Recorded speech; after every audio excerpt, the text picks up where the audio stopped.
이제 고린도후서 10장 2절에는 사도 바울이 굉장히 사적인 감정을 많이 드러냅니다. 꼭 교리적인 얘기보다는 사도 바울과 그 고린도 교인들과 사이에 있었던 여러 가지 복잡 다단했던 감정, 또 서로 오해하고 또 좋아하고 사랑하고 그랬던 것들을 얘기를 합니다. 사랑의 반대는 미움이 아니라 무관심이다. 스테판 츠바이크인가 독일 작가가 쓴 독일 작가인지 오츠여 작가인지 하여튼 그래요. 제가 잊어버렸는데 그 잊혀진 여인이라는 책이 있습니다. 그러니까 누구를 미워하고 증오하고 그건 괜찮은 거예요. 아예 잊어버리고 무관심한 것. 이게 진짜 그 미워한 것보다 훨씬 더 사랑과 거리가 멀더라. 그 얘기를 할 수 있습니다. 지금 이게 얘기를 왜 이렇게 하냐면은 사도 바울이 이제 말썽쟁이 고린도 교인들을 사랑을 해요. 그래서 야단도 치고 걱정도 한다. 그 말이죠. 걱정도 이제 하게 되는 거죠. 그러니까 하나님께서 우리에게 야단도 치고 이제 혼도 내고 그러면은 그거 괜찮은 거예요. 그런데 됐다. 네 마음대로 해라. 이게 큰일 나는 거죠. 내버려 둬버리는 거. 하나님과 우리 관계에서 그건 진짜 안 돼. 바로를 내버려 두는 거죠. 강팍하도록 내버려 두는 거예요. 손 안 돼. 이게 이제 큰일 나는 거예요. 그러니까 우리가 지금 하나님 내버려 두지 않아서 이것저것 간섭을 해가 하나님 나 좀 내버려 두세요. 그런 사람도 있어요. 자꾸 힘들게 하니까. 그런데 이게 행복한 거라고요. 사실은 내버려 두지 않는 게. 근데 사도 바울도 편지를 지금 몇 번, 3번 썼다고 그러기도 하고 그래요. 근데 어쨌든 우리는 2번밖에 없으니까 이렇게 떠나서도 이렇게 신경을 쓰는 거는 그만큼 사랑하기 때문에 이제 그렇게 되는 거죠. 근데 2절부터 4절까지는 마음으로 우리를 영접하라 그런 내용이에요. 이제 그 3절에 보면은 사도 바울이 사실은 우리가 너희를 마음에 품고 있으니 그런 마음이 있거든요. 그러니까 마음으로 우리를 영접하라고 말은 이제 우리가 먼저 너희를 우리 마음에 품고 있으니까 너희 마음에 우리가 들어갈 좀 여지를 남겨다오. 룸이라는 단어를 썼습니다. 그럴 때는 방도 괜찮아요. 우리가 들어갈 방도 마련해 둬라. 그러니까 마음 꼭꼭 닫아 걸지 말고 그 말이죠. 마음을 꼭꼭 닫아 걸지 말고 마음을 열어서 우리가 들어갈 곳이 내 마음에 들어갈 곳이 있게 하라. 이렇게 얘기를 합니다. 그리고 이제 바울이 불필요한 오해를 풀어요. 이게 왜 그런가 하면 고린도 교인들 때문이 아니라 이제 사도 바울을 대적해서 비난하는 사람들이 여러 가지 말로 오해를 하게 했어요. 고린도 교인들에게. 그러니까 사도 바울이 불필요한 오해를 풉니다. 이제 한번 보실까요? 우리를 마음으로 영접하라. 우리는 아무에게도 불의를 행하지 않고 아무에게도 해롭게 하지 않고 아무에게서도 속여 빼앗은 일이 없느니라. 뭐요? 아무에게도 3번이나 강조를 한 거죠. 아무에게도 우리가 불공평하게 대하지 않았고 또 해롭게 하지도 않았고 금전을 착취하지도 않았다. 쉽게 말하면 유의로운 표현을 좀 이렇게 말을 하고 있습니다. 그리고 3절에서는 3절도 볼까요? 내가 이 말을 하는 것은 너희를 정죄하려고 하는 것이 아니라 내가 이전에 말하였거니와 너희가 우리 마음에 있어 함께 죽고 함께 살고자 함이라. 그러니까 지금 사도 바울이 굉장히 그 개인적인 감정을 토로하는 거죠. 떨어져 있죠. 지금 떨어져 있지만 떨어져 있어도 마음이 하나 되고 싶다. 그러니까 남편이 좀 떠나가 있어도 하나 되고 있는 부부가 있고 같이 있어도 남처럼 마음이 떨어져 있는 사람도 있죠. 그래서 동상이몽. 또 정치인들도 막 좋은 것 같이 같은 당끼리 동상이몽. 서로 생각이 달라요. 또 적가의 동침. 서로 막 위하면서 같이 이렇게 있는 거죠. 그러니까 그렇게 될 수도 있는 건데 같이 있다고 해서 마음이 하나가 된 건 아니잖아요. 근데 이게 사도 바울은 고린도 교인들에게 우리가 떨어져 있지만 마음이 하나가 되고 싶다. 그렇게 되죠. 그리고 그 말은 마음을 서로 주고받는 사이가 되고 싶다. 그 진짜 관계 아니에요? 서로가 마음을 주고받는 사이가 되는 것이 진짜 관계예요. 그런데 모르겠어요. 나는 SNS를 그렇게 안 하니까 거기 들어가서 뭐 좋아요 어쩌고 저쩌고 하면은 진짜 그게 마음을 서로 주고받는 사이인가? 그런 모르겠어요. 자기는 마음을 주고받고 샀는지 난 그렇게 보이지가 않거든요. 그리고 이제 너희가 우리 마음에 있어 그렇게 이제 3절 후반부에 그렇게 말해요. 그 말은 너희가 우리 마음속에 자리 잡고 있다. 그렇게 해줘. 이 말은 뭘까요? 사도 바울이 복음을 전할 때 복음만 전해준 게 아니라 자기 마음도 주었다는 얘기죠. 그러니까 너희가 우리 마음에 있죠. 복음만 전해주고 마음이 없었다면 그 말 못하죠. 그러니까 복음이 언제 능력이 나타날까요? 그 사람 전심과 마음을 다 줬을 때, 그 사랑의 마음이 근거했을 때 복음의 능력이 있지요. 복음 자체가 능력이 있으니까 무관심하고 미워하는 마음으로 복음만 전했어요. 근데 복음이 크게 역사할 것을 우리가 기대하기가 어렵지요. 조금 어두운하고 별로 잘 말씀을 증거를 못했어도 그 정말 사랑의 마음으로 가지고 한 말씀이 능력이 있는 거죠. 그러니까 여기서는 너희가 우리 마음에 자리 잡고 있다 그 말을 할 때 사도 바울이 복음과 함께 마음도 이제 그 고린도 교인들에게 주었다. 사람들이 요새는 마음 주면 어떻게 해요? 다쳐. 그러니까 미리 아무개도 마음 안 줘. 안 다치려고. 그리고 다른 생각 않고 다른 사람 생각 않고 자기 생각만 해요. 이게 이기적인 사람이죠. 그러면서 저 사람은 나한테 마음 안 줘. 아니 자기는 마음 안 주면서 남은 자기한테 마음 주기를 원하는 거예요. 이게 말도 안 되는 현상이 일어납니다. 그러니까 자기가 아무에게도 마음을 주지 않는 사람은 아무 마음을 얻을 수 없어요. 그렇지 않아요? 마음을 주고받는데 한 사람은 딱 잡고 앉아서 너는 왜 마음 안 줘? 이거는 말이 안 되는 거죠. 그러니까 사람이 마음을 줄 때 나무 마음을 얻고 그리고 진짜 인간관계가 형성이 되는 거지요. 그리고 여기서 우리가 뭐 함께 죽고 함께 살고자 한다. 그렇죠? 같이 죽고 같이 살아야 할 사이다. 그 말이죠. 이게 이제 3절 마지막에 있어요. 같이 죽고 같이 살아야 할 사이. 그러니까 그리스도 안에서 하나다. 그 말이에요. 굉장히 가까운 일이죠. 그리스도 안에서 하나고 그리고 목표가 같은 사람들. 하나님. 우리 목표. 그래서 하나님 나라 온전히 이뤄가는 거. 우리 목표. 그래서 이제 우리는 하나 되고 그리스도 안에 있을 때 하나 되고 목표가 같은 사람들이니까 같이 죽고 같이 살아야 할 사이다. 이렇게 굉장히 직접적인 말을 썼어요. 사도 바울이 그 논리적인 말이 이렇게 전에. 그 다음에는 4절을 봅시다. 나는 너희를 향하여 담대한 것도 많고 너희를 위하여 자랑하는 것도 많으니 내가 우리의 모든 환난 가운데서 위로가 가득하고 기쁨이 넘치는도다. 담대한 것이 많고 이거는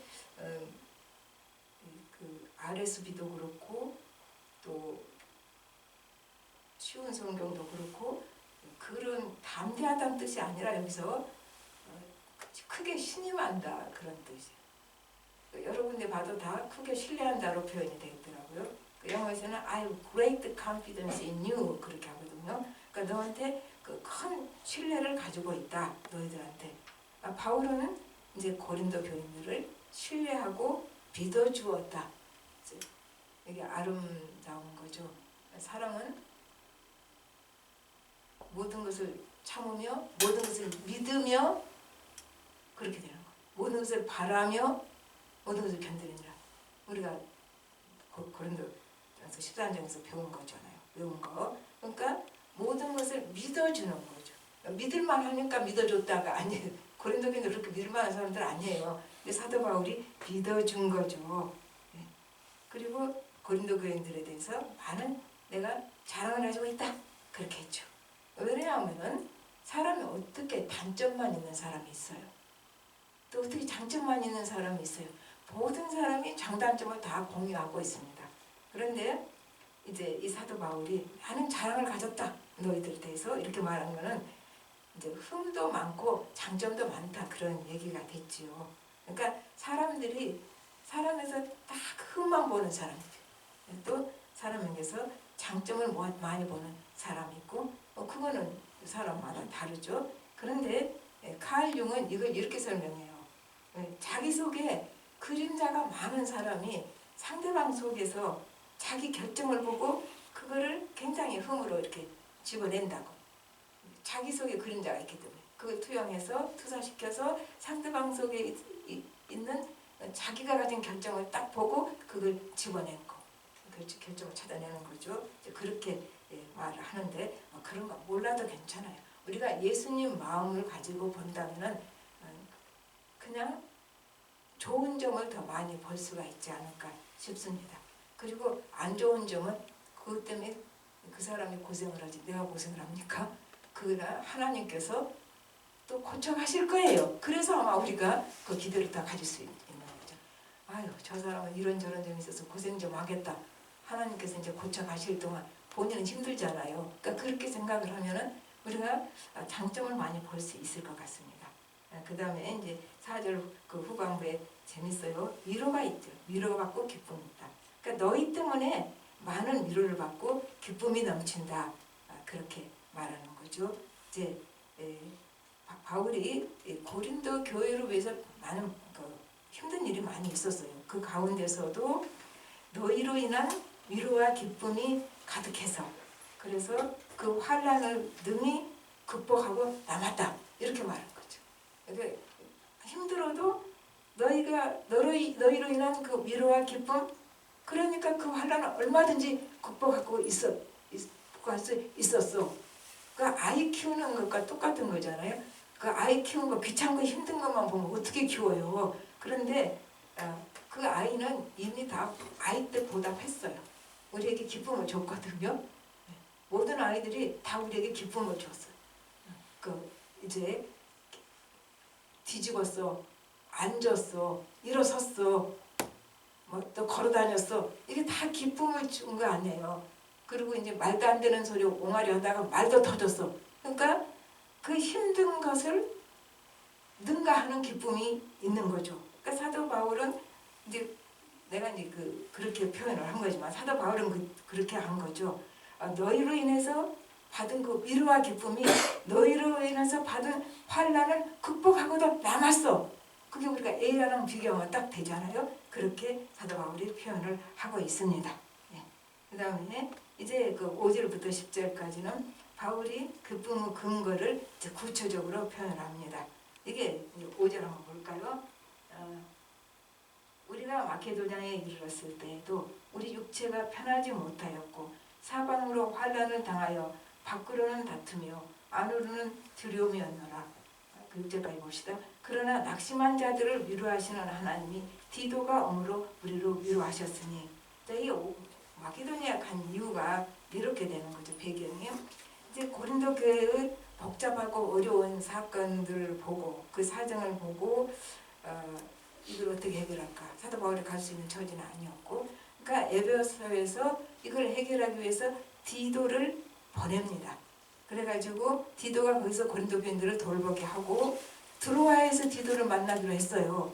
그런데 못 만나죠. 사정이 여의치가 않아서. 그래서 지금 마케도냐에서 디도를 만나게 된 겁니다. 배경이 이렇게 된 거예요. 그건 고린도전서 전서에서 나왔던 얘기고, 근데 이제 마케도냐에서 바울의 상태는 어떤가? 그 6절에 나오죠. 육체가 편하지 않고 이렇게 심령이 편치 못하고 육체가 편치 못하고 또 이제 계속적인 환난과 고뇌로 마음과 육체가 좀 힘든 상태였어요. 사도 바울이. 그래 이게 왜 이런가? 밖으로는 항상 사도 바울에게는 반대자들이 있었죠. 할례파들 또 이제 유대인들 그런 게 그래서 반대자들이 있었고 마음에는 또 여기 두려움이 있었다고 그래요. 6절에서 마음에 두려움이 있었던 것은 내가 주신 사명을 잘 감당할 수 있을까? 아마 그런 이 일이 잘 될 수 있을까? 하나님의 일에 대한 하나님은 하시겠지만 그런 내가 내 역할을 잘 할 수 있을까에 대한 두려움이 있었다는 얘기입니다. 그런데 이제 그 디도를 만나고 위로를 받았다. 그게 6절에서 나오죠. 디도를 만나고 위로를 받았다. 그런데 이게 뭐예요? 우연히 일어났어요? 그게 아니죠. 하나님 안에 있는 사람은 다 하나님의 역사입니다. 그래서 하나님은 힘들 때 하나님의 사랑을 보내서 위로해 주신다. 그러니까 우리가 그렇게 힘들 때 하나님의 도구가 돼서 남에게 위로해 주는 사람이 된다면 굉장히 좋겠죠. 그러니까 디도가 지금 그런 사람이 된 거예요. 그리고서 그 6절에 보니까 낙심한 자를 위로해 주시는 하나님. 그렇게 하나님 누구라고요? 낙심한 자를 위로해 주시는 하나님으로 사도 바울이 묘사를 합니다. 그러니까 다른 사람을 보내서라도 위로해 주시는 하나님이시다. 그래서 이제 디도가 고린도 교인들이 그 13절 15절 좀 안 읽었지만 그런 게 나와요. 고린도 교인들이 디도 가르침을 잘 받아들였습니다. 그리고 그가 위로받고 안도하게 했어요. 그러니까 이 디도라는 사람이 우리는 바울 그러면 너무 크니까 그 큰 글에서 디도 같은 이렇게 조금 나온 사람은 굉장히 약해지지만 이 사람도 참 하나님의 그 일꾼으로서 잘해낸 사람. 디도서를 보면은 이제 크레타섬 그레데 이게 아주 진짜 엉망진창. 고린도 보니까 훨씬 더 안 좋은 곳이. 거기로 또 사도 바울이 디도를 보내잖아요. 그러니까 그렇게 이상한 곳만 가는 사람이 디도는 힘든 일만 맡는데 잘해냈죠. 여기 고린도 교회도 그 문제가 생겼는데 디도가 해결을 잘했죠. 그리고 오히려 자기 가르침을 다 받아주었기 때문에 고린도 교인들에서 굉장히 사랑의 마음을 가지고 있어요. 디도가 이제 그렇게 훌륭한 일꾼이라는 걸 우리가 볼 수 있어요. 그런데 여기서 디도를 받고 이제 그 위로를 받고 디도가 받은 위로가 있잖아요. 고린도 교인들이 자기 말을 다 받아주고 그렇게 안심하게 해주고 그 디도가 받은 위로로 고린도 교인들에게 이제 받은 위로를 바울에게 전하니까 디도가 받은 위로 때문에 또 바울이 위로받고 그리고 이제 고린도 교인들은 소식들을 전해줘서 바울이 위로받고 아주 위로가 계속 넘쳐납니다. 이 두 사람이 만났을 때 얼마나 행복했을까. 같은 일꾼들이 마음이 똑같은 일꾼들이 내가 이렇게 해서 이렇게 위로가 받았다. 내가 너를 만나니까 내가 위로가 됐다. 나는 이렇게 해서 위로를 받았습니다. 그러면서 고린도 교인들을 얘기를 해주면서 또 서로 위로받고 이게 참 아름다운 교제를 볼 수가 있습니다. 그런데 디도가 전한 말이 그들이 바울을 사모하고 또 그들의 죄를 책망했던 바울을 괴롭힌 거 애통해하고 그리고 이제 바울을 가르친 대로 하나님께 열심을 갖게 되었다. 그 얘기가 이제 7절 후반부에 나옵니다. 그러니까 이 디도 말을 전해 듣고 사도 바울이 너무너무 기뻐합니다. 그리고 이제 8절에서 보니까 8절도 읽어볼까요? 그러므로 내가 편지로 너희를 근심하게 한 것을 후회하였으나 지금은 후회하지 아니하면 그 편지가 너희로 잠시만 근심하게 한 줄을 알미라. 9절에 내가 지금 기뻐하면 너희로 근심하게 한 까닭이 아니요 도리어 너희가 근심함으로 회개함에 이른 까닭이라. 이렇게 되는 거죠. 그러니까 지금 사도 바울이 편지로 이게 고린도전서 얘기, 고린도전서에서 야단치고 나서 후회를 했어요. 그러니까 부모가 자식 야단치고 나서 후회하잖아요. 그 마음 아파하고 자식보다 더 아파. 이제 그것과 똑같아요. 그러니까 바울이 이제 고린도 교인들에게 야단을 치고 후회하고 마음이 아팠었다 그 얘기를 합니다. 고린도 교인들이 왜 그런가 하면 그 정말 능력도 많고 열심도 있고 막 그런데 바울이 속개나 썩였어요. 사실은 고린도 교인들이 이제 어린데 다 잘한 것처럼 교만해서 마치 구원의 완성에 도달한 것처럼 왕처럼 굴고 또 은사가 흔했잖아요. 고린도 교회는. 그러니까 은사가 있다고 되게 잘난 척을 하고. 그러니까 사도 바울이 이제 거기서 야단친 것을 제가 하나 뽑아왔어요.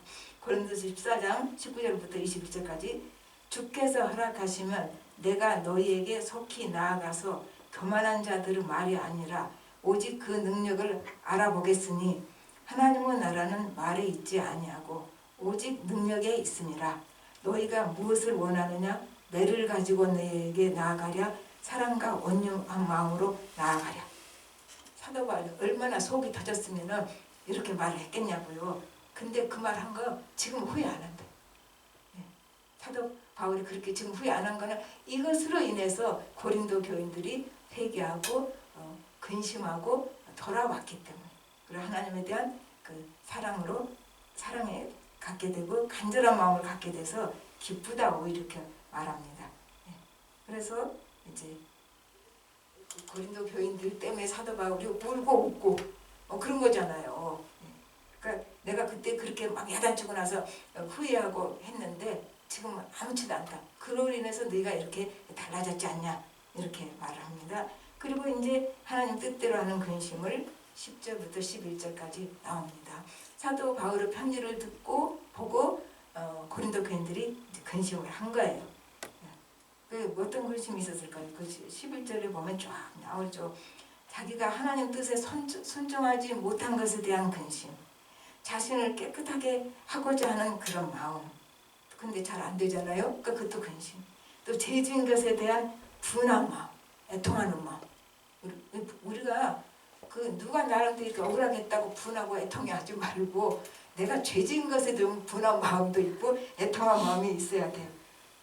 그런 거 없어요? 내가 왜 그렇게 살았지? 미쳤지? 내가 쓸데없이 왜 시간 낭비를 했지? 그게 왜 그랬어요? 내가 왜 그렇게 살았냐고. 왜 그렇게 쓸데없이 시간 낭비를 했냐고요. 하나님 없이 산 세월이니까 그렇죠. 하나님 없이 산 세월, 하나님 뜻대로 살지 못한 세월, 그게 다 시간 낭비잖아요. 그때 내가 왜 이렇게 쓸데없이 시간 낭비했지 보면은 그건 거예요. 하나님 안에서 하나님께 순종하면 고난당했던 시간 낭비가 아니에요. 그런데 하나님 밖에서 지 멋대로 살았대. 내가 왜 그렇게 살았어? 거기에 대한 그 애통하는 마음이죠. 그렇게 산 것에 대해서 분한 마음이죠. 그렇게 해서 시간을 없앤 것에 대한, 우리도 다 그런 마음 있잖아요. 지금 고린도 교인들이 이 마음을 갖고 된 거죠. 그래서 이것을 이제 하나님 중심의 근심이라고 볼 수 있죠. 이거는 구원에 이르고 회개를 하게 한다 이렇게 됩니다. 그리고 이러한 근심은 뭐를 우리에게 가져올까요? 우리를 변화시킵니다. 그 애통하고 분한 마음이 또 그 죄로 짓고 싶겠어요? 그렇게 분해하고 내가 왜 그렇게 살았냐고 그 시간 낭비가 아까운 사람이 또 그렇게 살겠냐고요. 그러니까 우리에게 변화가 일어나는 거죠. 그리고 성장을 하게 되는 것이죠. 그 다음에 이제 여기서 세상 근심이 나옵니다. 세상 근심은 자기가 중심이 되는 근심이죠. 그리고 죄악의 결과로 갖게 되는 근심이고, 그게 디모데전서 6장 10절에 너무 잘 나와요. 돈을 사랑함이 일만하고 뿌리가 되나니 이것을 탐내는 자들은 미혹을 받아 믿음에서 떠나 많은 근심으로써 자기를 찔렀도다. 자기를 찔렀잖아요. 근심으로. 또 잠언서 7장 22절에는 마음의 즐거움은 양약이라도 심령의 근심은 뼈를 마르게 하느니라. 뼈가 어떻게 마르는지 모르겠지만 이제 뼈가 하여튼 마르는다고. 그 근심이라는 게 우리에게 참 이렇게 힘든 거란 얘기예요. 그것도 하나님 밖에서 하는 세상 근심은 그렇게 되죠. 그리고 이제 그 10절 마지막에는 더 재미난 게 있어요. 10절 마지막 한번 보세요. 세상 근심은 사망을 이루는 것이니라. 근심이 심하면 어떻게 해요? 스트레스가 충만해집니다. 그래서 면역세포가 잘못 만들어져요. 그래서 면역력이 떨어집니다. 그러면 어떻게 되죠? 병이 생기죠. 암도 생기고 중병도 생기고. 난 참 재미난 게 시험 때 되면 학생들이 왜 그렇게 감기에 많이 걸린지 몰라. 참 감기에 많이 걸려요. 시험 때 보면은. 그 스트레스 때문에. 면역력이 약화된 거란 얘기죠. 그래서 이게 사람 중심으로 자기가 중심이 돼서 하나님 밖에 사는 근심은 사망을 이룬다는 것이 실제적으로도 맞은 것 같아요. 그래가지고 스트레스로 이제 면역력이 떨어져서 면역 세포가 줄어들고 면역력이 떨어지니까 병에 들고 그 중병에 들면 사망에 이르잖아요. 그렇게 되는 거죠. 물론 이제 그것이 세상으로 나갈 때 죄로 인한 사망 그렇게도 할 수 있겠죠. 근데 여기서는 어쨌든 예수 믿는 사람은 그렇게는 안 되니까 뭐 하나도 좋을 게 없는 거죠. 이제 말씀을 맺어 보십시다. 이제 하나님 뜻에 맞는 따르는 근심하는 자는 어떻게 돼요? 자기를 체크하게 되죠. 자기를 성찰하게 되는 겁니다. 이제 본문에서 보면은 고린도 교인들이 자신을 체크했어요. 성찰하고 그리고 성장했어요. 그걸 우리가 제일 성장했다고 보는 게 16절 한번 보십시오. 내가 범사에 너희를 신뢰하게 된 것을 기뻐하노라.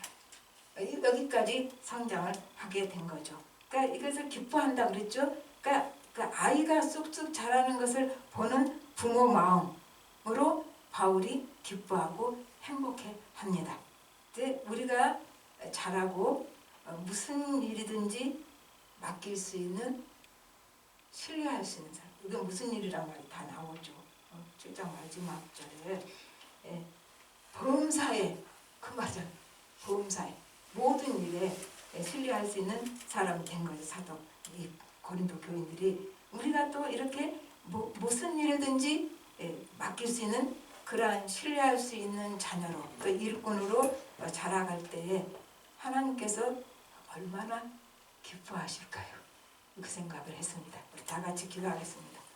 하나님 아버지 주님 은혜를 감사를 드립니다. 우리는 하나님의 관점에서 우리를 볼 생각이 없습니다.